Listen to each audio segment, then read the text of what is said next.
మళ్ళీ నోరు పారేసుకున్న తనూజ.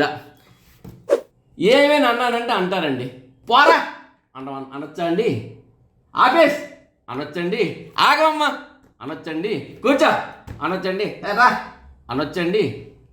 ఇవన్నీ అనేది ఎవరండి బాబు? ఎవరమ్మా? ఇది ఒక పెద్ద వర్గం నడుస్తుంది అంటారు. మనం ఏదంటే అన్నారు అంటారు. అంటే ఇప్పుడు ఏం చెప్తాం చెప్పండి.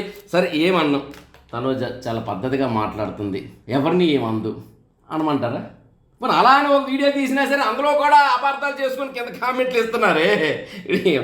ఎందుకంటే నేను అన్నాను కాదండి, బిగ్ బాస్ అడిగారు నామినేషన్ వెయ్యండి, మీకు ఇక్కడ ఇంట్లో ఉండే సభ్యులు ఎవరు ఉండొద్దు అనుకుంటారు చెప్పండి అన్నారు. ఎవరో ఒకరు పేరు చెప్తారు కదా, ఆ ఎవరో ఒకరు పేరు చెప్పాలి కదా. చెప్పేటప్పుడు దివ్య ఏం చేసింది, ట్రైలర్ వస్తుంది, తనూజ అని పేరు చెప్పాను. తనూజ ఎందుకంటే నువ్వు ఆల్రెడీ కెప్టెన్షిప్లో ఉన్నావు కాబట్టి ఈ వారం ఇమ్యూనిటీ ఉంది కాబట్టి నీకేం ఫరక్ పడదు కాబట్టి మిగతా వాళ్ళకి ఇది అవుతుంది, అందుకే నీకు వద్దు అనుకుంటున్నాను, కెప్టెన్షిప్కి వద్దు అనుకుంటున్నాను అని చెప్పి అన్నారు.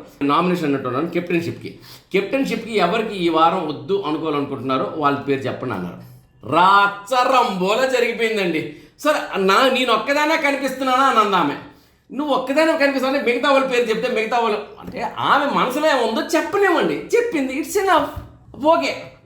డిఫెన్స్ చేసుకోవాలి కానీ పో వెళ్ళి పోవమ్మా, ఇక్కడ కూర్చోవమ్మా, రావమ్మా, హరీష్ దగ్గర నుండి ఇదే గొడవమ్మా, హరీష్ దగ్గర నుండి ఆపవయ్యా, ఎన్ని తప్పు కదండి.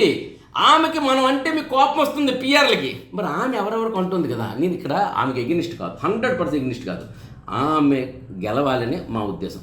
కానీ నోరు పారేసుకుంటుంది అన్నాను, ఇది వాస్తవం అవాస్తవం మీరే ఆలోచించండి. ఎందుకు చెల్లె చెప్పింది నువ్వు అంత గసరకూడదు, సీరియస్గా ఉండకూడదు, మొహం అలా పెడుతున్నాను, అమ్మే అంటుంది నిన్నే తిడుతుందని. చెల్లి అంది కదా, అదే ఆమె చెల్లెలు అనే మాట నేను అంటున్నాను.